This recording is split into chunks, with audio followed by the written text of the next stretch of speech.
인사할 시간만 있습니다. 항성의 우주 속으로의 항성입니다. 요즘 전 세계의 민간 기업을 이끌고 있는 스페이스X가 다시 한번 화제입니다. 지난 6월 5일 보잉의 민간 우주 수송선인 스타라이너를 타고 2명의 우주인인 베리 윌모어와 수니타 윌리엄스가 우주정거장에 방문을 했는데 아직 귀환을 못하고 있습니다. 원래는 약 2주간의 임무 수행 후에 귀환할 예정이었는데 스타라이너의 문제로 2달이 지난 지금까지 귀환을 못하고 있죠. 스타라이너의 문제가 생각보다 심각해 보입니다. 어떻게 생각해보면 우주정거장 도킹에 성공한 것이 진짜 놀랍기까지 할 정도인데요. 보잉 측에서는 시간을 조금만 주면 우주인을 귀환시킬 수 있다고 계속 설득시켰지만 결국 나사에서는 지난 8월 24일 우주인을 스타라이너로 귀환시키는 대신에 내년 2월에 스페이스X의 크루드래곤으로 귀환시킬 것이라고 발표를 했습니다. 이로 인해 2주 정도의 우주 임무를 계획했던 그들의 임무는 무려 8개월이나 강제로 연장이 되었습니다. 물론 우주인들은 이런 상황을 예상을 할 수도 있고 예상을 하고 올라갔겠지만 생각보다 너무 길어진 거죠. 우주 환경이 극한 환경이고 예상은 했어도 이렇게까지 길어질 것이라고 예상은 못했겠지만 그래도 내년 2월까지 잘 견뎠으면 좋겠습니다. 근데 여기서 이런 궁금증이 생길 수가 있어요. 아니 크루드래곤이 지난 2020년부터 잘 운행이 되고 있는데 굳이 보잉의 스타라이너를 타고 간 이유가 뭐지? 여기에 대한 배경을 조금 설명을 드리면 2011년 우주왕복선 아틀란티스호가 마지막 임무를 수행하고 은퇴를 하면서 미국은 우주로 우주인을 보낼 수단이 없어졌습니다. 그래서 우주왕복선에 우주인을 보낼 때도 2020년까지 러시아의 소유주 우주선을 계속 이용을 했었죠. 하지만 미국 입장에서는 러시아 우주선을 계속 이용하는 게 불편했을 거예요. 그래서 2011년에 상업용 유인 우주수송 프로그램 CCP라고 부르는데 커머셜 크루 프로그램을 발주를 합니다. 그리고 2014년도에 이 CCP를 수행할 회사 2개를 선정을 하는데 그게 스페이스X와 보잉이었던 것이죠. 원래는 둘 다 2017년부터 운행하는 것을 목표로 하고 있었는데 사람을 태워서 우주에 보낸다는 것은 쉽지가 않은 거죠. 그래도 스페이스X는 여러 테스트를 거쳐서 2020년을 시작으로 현재까지 운행을 하고 있습니다. 여기서 재밌는 건 2004년도에 발행된 한 잡지의 표지입니다. 다윗과 골리앗이라는 제목으로 조그만 스페이스X가 보잉을 넘어설 수 있을까? 하는 내용이었죠. 2004년만 하더라도 보잉과 스페이스X의 격차가 이만큼 있었던 겁니다. 2004년 당시에 오른쪽에 일론 머스크의 모습인데 딱 보기만 하더라도 지금과 비교를 했을 때 정말 앳된 모습이지 않습니까? 근데 지금은 어떤가요? 이미 스페이스X는 2020년부터 12번의 임무를 수행한 반면에 보잉의 스타라이너는 이번이 첫 실전 테스트였는데 이번 첫 실전 테스트 비행에서 문제가 발생을 하면서 아직도 임무 수행이 얼마나 어려운지 반대로 스페이스X가 얼마나 대단한지 우리가 알 수 있는 거죠. 당시에 다윗이 스페이스X, 골리앗이 보잉이었다고 한다면 이제는 다윗이 보잉이고 골리앗이 스페이스X라고 할 수 있겠죠. 그리고 요즘 스페이스X가 화제인 또 다른 이유는 바로 지금 보고 계시는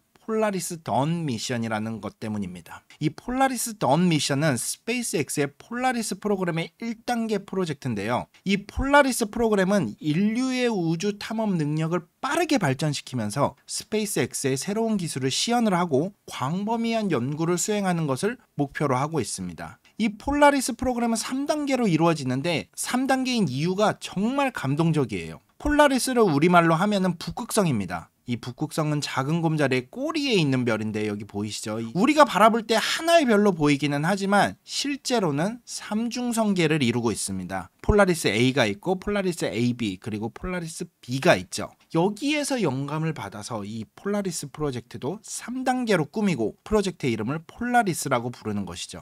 1단계는 앞서 말씀드린 폴라리스 던 프로그램으로 크루드래곤 우주선을 타고 최대 5일 동안 궤도에 머물면서 민간 유인 우주선으로는 역대 최고인 1400km까지 도달할 예정이고 이 안에서 대략 36가지의 과학 임무를 수행하게 될 예정입니다. 이 과학 임무에 대해서는 잠시 후에 자세히 설명드리기로 하고요. 민간인 최초 우주 유영을 위해서 이 4명의 우주인이 정말 여러가지 훈련을 받았죠. 방금 보셨듯이 산을 오르고 물속에서 훈련을 받는다든지 급격히 변하는 중력 가속도에 대비해서 전투기 훈련도 받았죠. 이런 여러가지 훈련을 받았습니다. 그리고 이 폴라리스 덤 프로그램에 사용될 우주복, 지금 보이시죠? 이 우주복은 조금 있다가 더 자세히 말씀드리기로 하고, 크루 드래곤은 지금 다시 봐도 진짜 앞으로의 우주선이 어떤 모양을 가져야 할지 잘 보여주는 깔끔하면서도 미래지향적인 모습을 보여주고 있습니다. 지금 보시는 이 장면은 이제 폴라리스 던 우주선이 발사를 앞두고 우리가 흔히 롤아웃이라고 하는데, 기체를 보관하고 있던 곳에서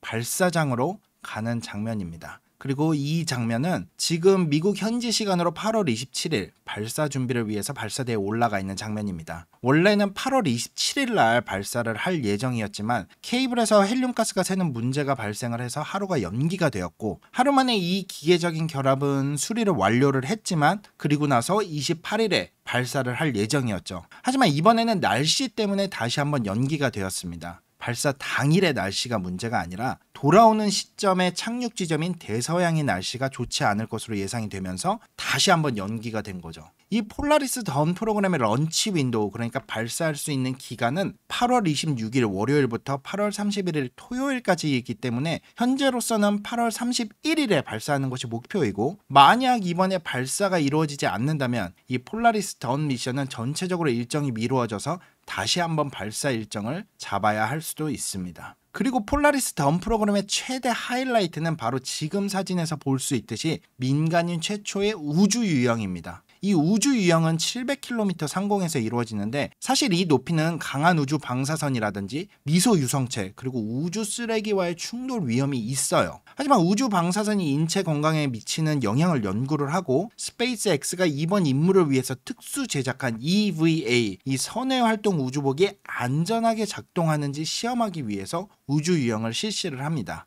이 우주 유영이 어떻게 이루어지는지 잘 보여주는 영상을 하나 준비를 해왔는데 함께 보시겠습니다. 네, 지금 이제 700km 상공에 있는 폴라리스 던 크루 드래곤의 모습입니다. 이 안에 4명의 우주인이 타고 있죠. 네, 이제 우주 유영 준비를 합니다. EVA를 입은 우주인이 이렇게 나오는 거죠. 이 장면이 진짜 멋있는데, 줄이 하나 딱 나오면서 이게 바로 바이저였던 거예요. 우주복의 바이저. 그러면서 정말 저 모습 그대로 우주 유영을 하게 됩니다. 저렇게 앞으로 나오면서 생명선과 연결이 되어 있고, 전기라든지 이런 것들을 공급을 하는 저 생명선과 연결이 되어 있고, 저렇게 우주 유영을 하게 되는 거죠. 정말 멋있죠. 이번 폴라리스 던 미션은 앞서 말씀드렸듯이 민간인으로는 그동안 경험한 적이 없는 최고의 높이인 1400km까지 올라간 이후에 점점 고도를 낮춰서 3일째 700km 고도에 안착한 후에 방금 보여드렸던 우주 유영 임무를 수행을 하게 됩니다. 이미 이 700km의 높이도 앞서 스페이스X가 실시를 했던 민간인 최초의 우주 궤도 여행이었던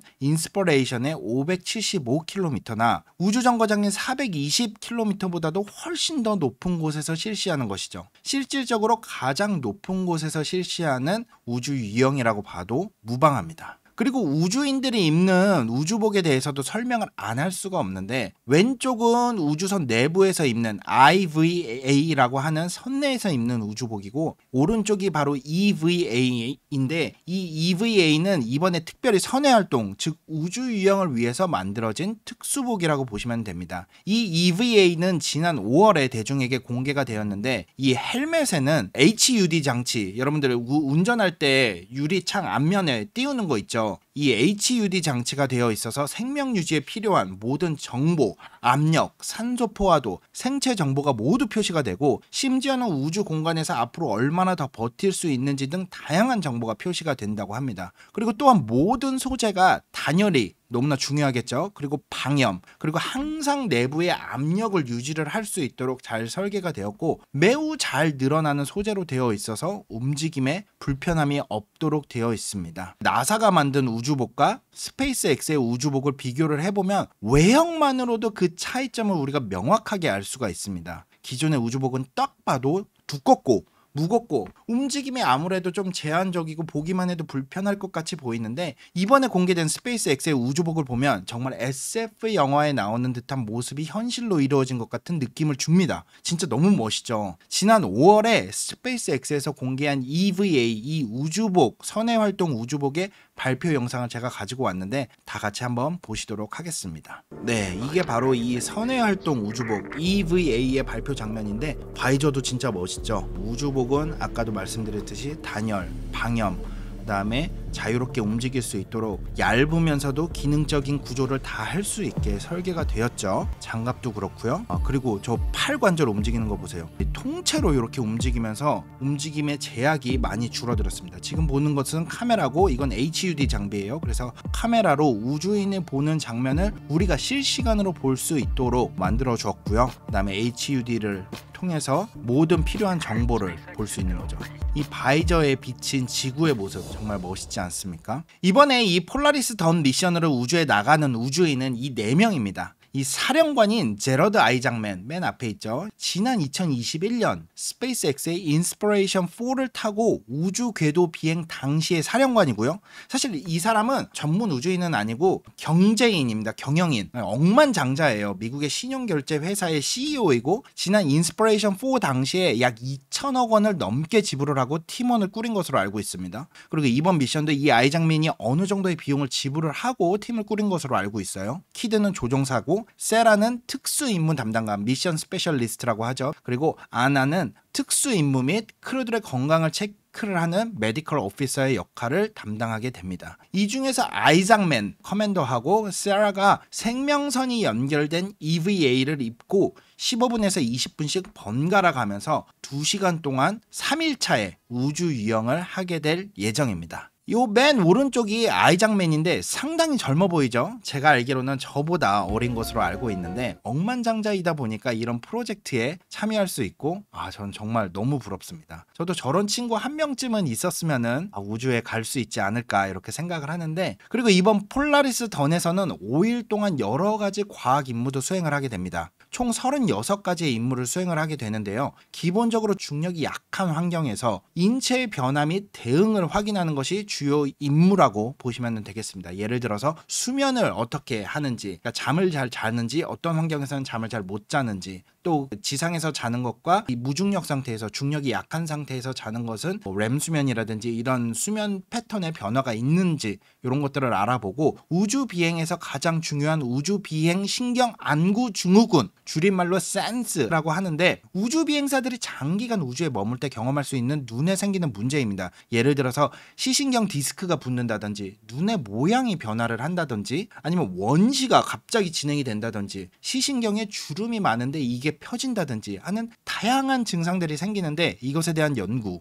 그리고 또 우주 방사선을 측정을 하여서 얼마나 인체에 영향을 미치는지, 그 다음에 당뇨에 관한 연구 등 다양한 건강과 관련된 실험을 진행을 하게 됩니다. 우주 멀미도 당연히 연구를 하게 되고요. 이 36개의 실험을 위해서 31개의 다양한 기관들이 함께 참여를 하니 민간 프로젝트이기는 하지만 정말 중요한 프로젝트라고 할 수 있을 것 같습니다. 아직 이 폴라리스 던의 정확한 발사 일정은 나오지는 않았는데, 일단 발사를 하면 정말 많은 사람들의 관심을 받게 될 거고요. 특히 이 우주 유영하는 장면은 아마 스페이스X에서 생중계하지 않을까 생각을 하는데, 시점과 시간이 맞다면 제가 같이 이 순간을 여러분과 함께 생중계를 할 계획도 가지고 있습니다. 그리고 마지막으로 곧 스타쉽의 5번째가 조만간 있을 것으로 예상이 되는데, 지난번에 언급하기로는 이번에는 슈퍼 헤비를 지금 보시는 것과 같이 발사대로 다시 돌아와서 잡는 것을 목표로 하고 있다는 얘기도 들었습니다. 이 스타쉽의 5번째 발사 일정과 자세한 사항이 공개가 된다면 이 스타쉽 발사도